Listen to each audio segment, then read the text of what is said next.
Olá a todos, sejam bem-vindos a mais um episódio do videocast Tinta de Qualidade, que é uma evolução do antigo podcast Tinta de Qualidade. Hoje temos o prazer de receber aqui meu amigo William Saraiva. William hoje é consultor, tem a consultoria W2S, ele vai falar um pouco sobre isso, sobre o trabalho dele, mas é um profissional que tem longa experiência no setor de tintas e também longo histórico de participação nas questões relativas à normatização das tintas. Então ele tem muita coisa interessante a nos dizer. William, seja muito bem-vindo. Queria que você começasse se apresentando. Quem é o William Saraiva? A gente está acostumado a apresentar produto, apresentar a empresa, mas quando é para a gente fazer uma apresentação de nós mesmos fica um pouco mais difícil, né? Mas, enfim.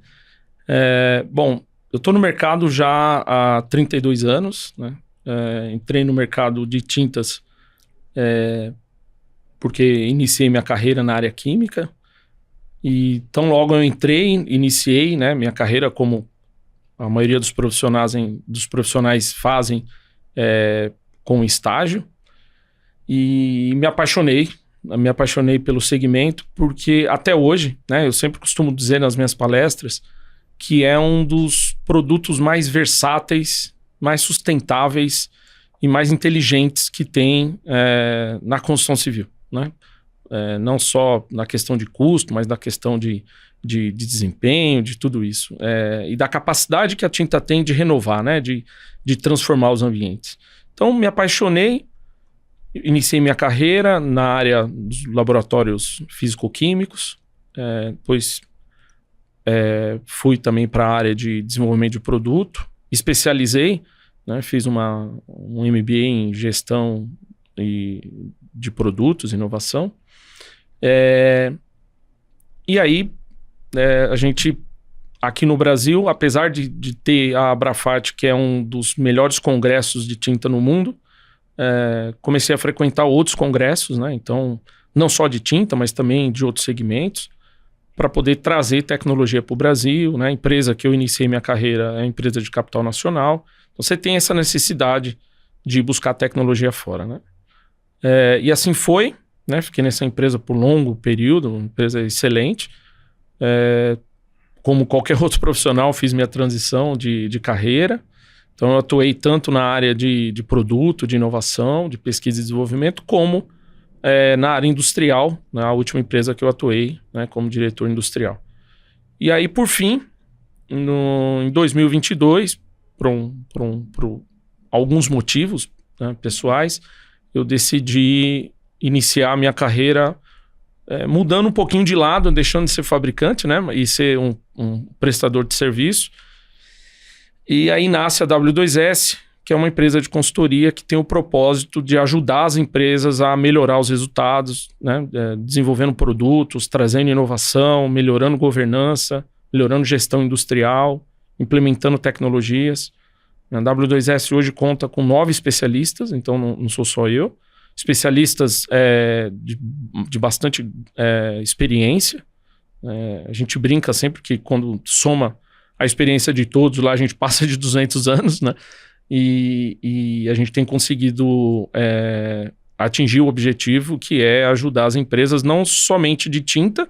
A W2S hoje ampliou o portfólio de atuação, então a gente atua também em mineração, em papel e celulose, em resinas, na parte específica de microbiologia, né, no qual a gente tem um projeto bastante relevante com um laboratório de microbiologia na USP. Então, a gente vem crescendo e vem atuando no mercado que até então não se tinha uma empresa específica, né? O que a gente costuma ver são profissionais trabalhando de forma isolada, e aí a gente vem conseguindo estabelecer bastante parceria para poder fomentar a indústria química brasileira mesmo, né? Nós falamos no último congresso de inovação que houve agora no Paraná, e uma das coisas que eu comentei foi isso. A indústria química, ela é a indústria mãe, né? A indústria de todas as outras, né? Tem muitas outras embaixo dela. E a gente não fez, enquanto indústria química, nós não fizemos o papel da comunicação como o Abrafat tem feito e sempre fez de forma de forma excelente, né? Então, muitas vezes a gente olha para o agro, né? O agro ficou famoso aí nos últimos anos, mas o agro é uma indústria química, né? É uma derivada. Assim como cosmético, assim como saneantes, assim como tintas, né?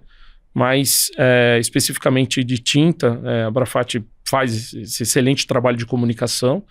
E, bom, estamos aqui hoje para falar mais uma vez aí do nosso mercado. É isso aí. Vocês já perceberam que o William tem muita coisa a dizer, porque além da experiência no setor de tintas, ele nos últimos anos aí tem se dedicado a um espectro bem mais amplo. E isso também traz várias outras formas de enxergar, né? Quando você amplia, né, o seu leque, você também percebe, né, coisas que estão acontecendo em outros segmentos que podem ser úteis ou que também devem ser evitadas. E isso é muito enriquecedor, né, William? Sem dúvida, Fábio. É impressionante. É muito verdade isso que você comentou, porque muitas vezes, quando a gente fica com alguns debates, né, dentro do nosso segmento, a sensação que a gente tem é que tem muita coisa por fazer. Sem dúvida que tem, mas já foi feito muitas coisas, né? Então, eu tive na semana passada uma reunião com uma especialista de tintas do Peru. E eles estão fazendo um trabalho de pesquisa porque eles têm um interesse, eles se interessaram muito pelo modelo de gestão de qualidade que foi implementado no Brasil e, né, me convidaram a fazer uma reunião exatamente para poder explicar um pouco em função da passagem que eu tive, né, nos comitês. Então, quando a gente olha também para outros segmentos, eu não vou entrar aqui no detalhe para não causar polêmica, mas a gente percebe o quanto o mercado de tinta está evoluído. E você acompanhou, né, muito dessa evolução aí ao longo desses 32 anos e muito de perto, né, na parte de normatização, né? Sim. Quer dizer, primeiro acompanhando o próprio programa PSQ, mas muito diretamente no comitê de tintas, né? Você Sim. teve uma atuação muito efetiva, né? Você foi coordenador lá no CB 164, né, no Comitê Brasileiro de Tintas da ABNT, por 8, 9 anos, por aí, né, William? Sim, como coordenação, acho que 8 ou 9 anos, e como participante, eu acho que quase 15. Bastante, né? Tempo. Bastante tempo. Eu posso dizer que eu vi o PSQ nascer, né, nas primeiras reuniões que nós tínhamos, né, tanto na Abrafat como em outros fóruns. Acho que foi o momento, talvez poderia ter sido um pouco antes, mas eu acho que a gente acertou no time. Eu digo isso porque a gente consegue perceber o quanto o mercado vem melhorando na prática, né? Porque enquanto a gente discute normas e regulações, a gente está olhando aqui mais no início da cadeia. Agora, quando a gente olha lá na ponta, não se tem dúvida hoje do programa, né? Quando a gente está na ponta, quando a gente está lá na revenda, fica muito difícil para um fabricante explicar por que ele não está no programa, né? Então, o programa hoje, ele está consolidado, tem, né, a sua força, né? Uma relevância, né? E um reconhecimento que foi construído. Construído, né? Ao longo dos 20 e poucos anos, 23 né? anos 23 já, anos, exatamente. E eu acho que isso pautado tanto na estratégia, né, que a Abrafat montou lá atrás, e também baseado nas normas, porque a gente não tinha normas, né? Que aí a norma dá a consistência técnica, exato, né? Exato. Os parâmetros, coisas que não existiam. E que não existe normas ainda para muitos segmentos. Exatamente. Né? Então, quando a gente olha para outros países aqui, países tanto aqui do Cone Sul, como até outros países pelo mundo, a gente percebe o quanto a gente está evoluído, né? Então, Tem países hoje que ainda está discutindo o VOC. A gente tem uma norma, né? Tanto de metodologia como de especificação. Então, de fato, eu acho que o mercado de tintas ele foi normatizado ao longo aí dos seus 23 anos e hoje traz essa segurança, essa isonomia concorrencial, né? Então, quando algum fabricante pensa em desenvolver um produto, ele sabe que tem lá uma norma a ser cumprida, né? Ele já tem as referências ali, né? De como fazer bem feito. De como fazer bem feito. E ao contrário do que muitas vezes a gente, né, algumas pessoas pensam, isso não é ruim para o fabricante, isso é bom. Claro. Porque é uma referência, né? Ele sabe aonde ele tem que chegar, qual estratégia que ele pode fazer para melhorar, para se diferenciar do concorrente. Tanto que a gente percebe uma evolução na qualidade dos produtos, né? Se fala muito hoje de tinta emborrachada, tintas impermeabilizantes. Isso é fruto dessa melhora da qualidade, né? Claro. Assim, quando você tem isonomia competitiva, a inovação é estimulada. Exatamente, né? Exatamente. Porque como é que você vai se diferenciar? Não é por preço, né? Exato. Preço não é diferencial, né? Exatamente. Eu acho que as fábricas vêm buscando agregar valor nos produtos. E aí a norma ela ajuda de forma direta, né? E aí dá para perceber como nos últimos anos tem sido tão frequente o número de lançamentos, de inovações, de diferenciações, de funcionalidades, né? Exatamente. É muito gratificante para a gente que está mais tempo no mercado, né, Fábio? A gente falava há 25 anos atrás, quando o mercado estava assim, num estado bem, bem complicado, e a gente falava sempre de coisas básicas, né? Tinta cobre ou não cobre. Hoje não, né? Você tem as tintas funcionais. Exatamente. Né? Você tem desde uma tinta que é só para você cobrir e colorir, né? Dar cor ao ambiente, até tintas que você protege contra o mosquito da dengue, por exemplo. Um negócio, né? Ou contra tintas que são tintas fotocatalíticas, né? Que sequestram contaminantes do ar, torna o ar mais limpo. Então, você tem uma gama hoje de soluções impressionante, né? Teve um avanço de tecnologia, mas lógico que as empresas investem quando o mercado está mais ordenado, né? Sem dúvida. Por isso desse trabalho, né, que eu comentei, que nós acertamos no time, né? Então, exatamente. Eu acho que foi o momento ideal, poderia ser um pouco antes, mas eu acho que o momento foi ideal, porque hoje traz essa tranquilidade para as empresas poder inovar e saber que o produto dela vai ter uma concorrência leal, né? Isso, vai encontrar o espaço dele se tiver concorrentes, serão concorrentes que seguem as mesmas regras. Exatamente, né? Exato. E esse é o grande segredo, né, da norma, né? A norma, ele é um parâmetro para você, olha, aqui é o mínimo que você tem que cumprir. Isso. A partir daqui, o que você fizer a mais é diferencial seu, né? Exatamente.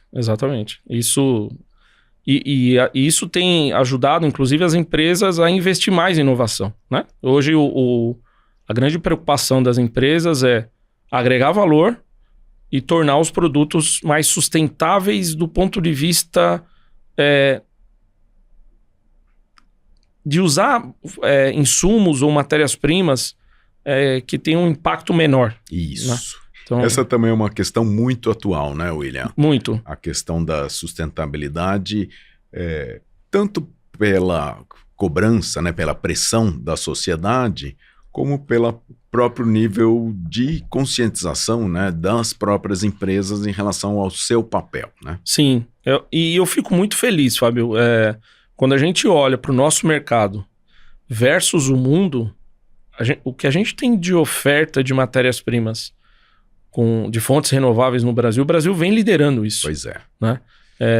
Porque a gente sempre olha para os países mais desenvolvidos e a gente achava, né, que não tinha muita opção aqui no Brasil. Muito pelo contrário. Né? Falávamos no comitê científico anos atrás, né, do quanto o Brasil dependia de insumos importados. Hoje você tem fabricante de praticamente todos os insumos no Brasil. né? Óbvio que falta uma política governamental, né, que fomente a indústria química, mas você tem fabricante desde resinas até aditivos, né, de todas as formas, né? E para todos os segmentos, não só arquitetônico, mas industriais, principalmente no setor industrial, é onde acontecem boa parte da inovação, né? Então, e essa questão da sustentabilidade, sem dúvida, é o que está na pauta mundial. O grande driver da inovação hoje, né? Exatamente. Porque não adianta o fim não justifica os meios, né?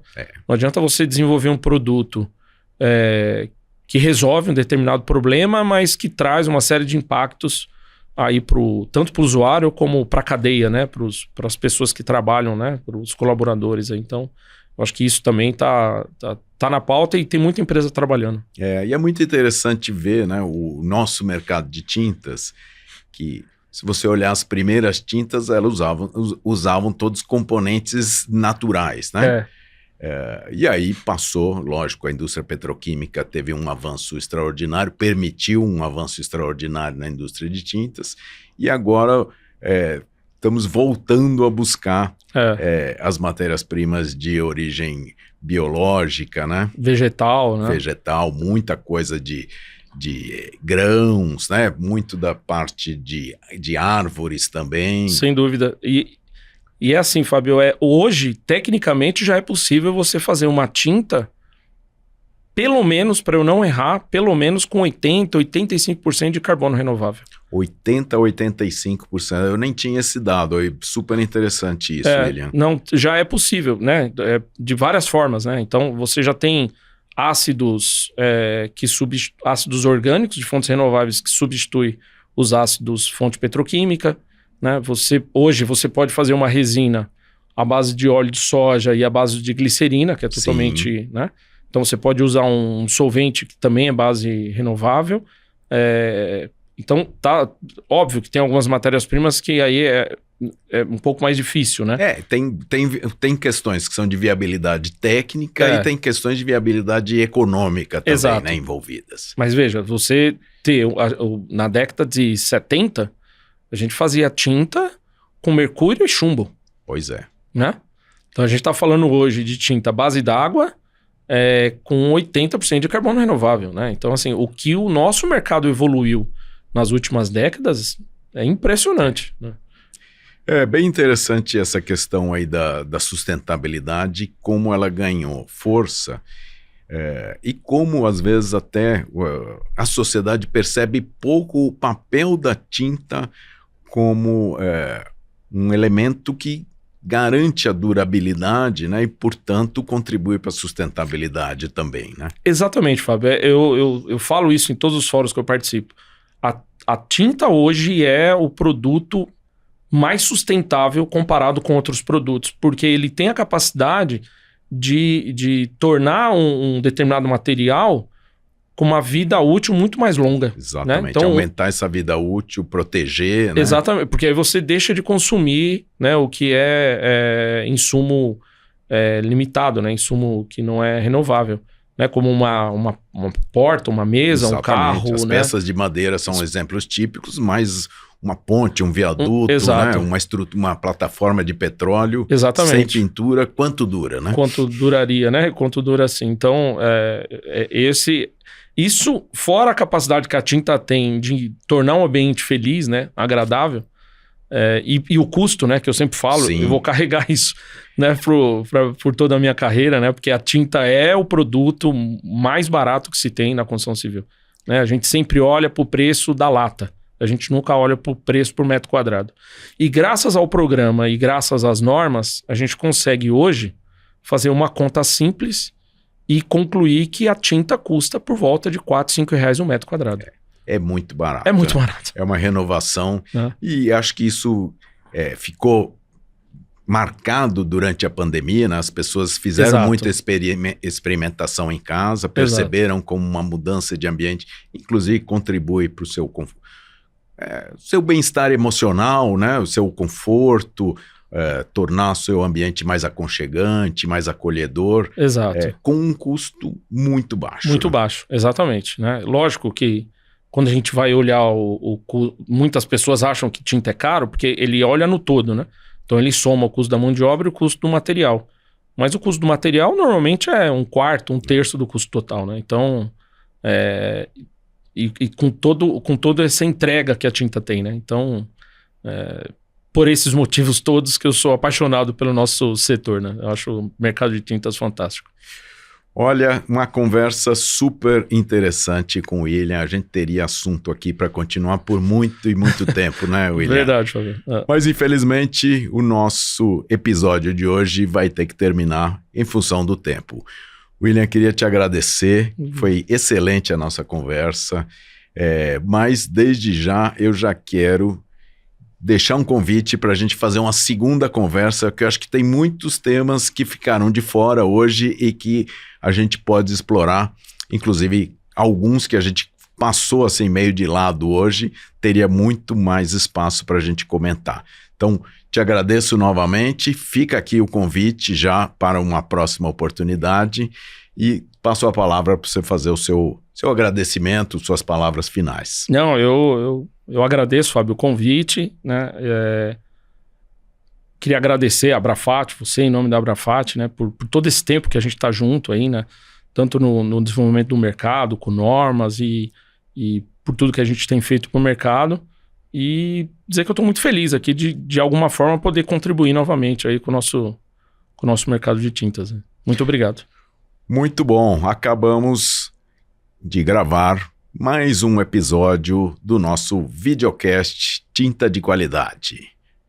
Continue nos seguindo, assista aos episódios anteriores, onde tem muita informação, muita reflexão relevante, e vem mais por aí.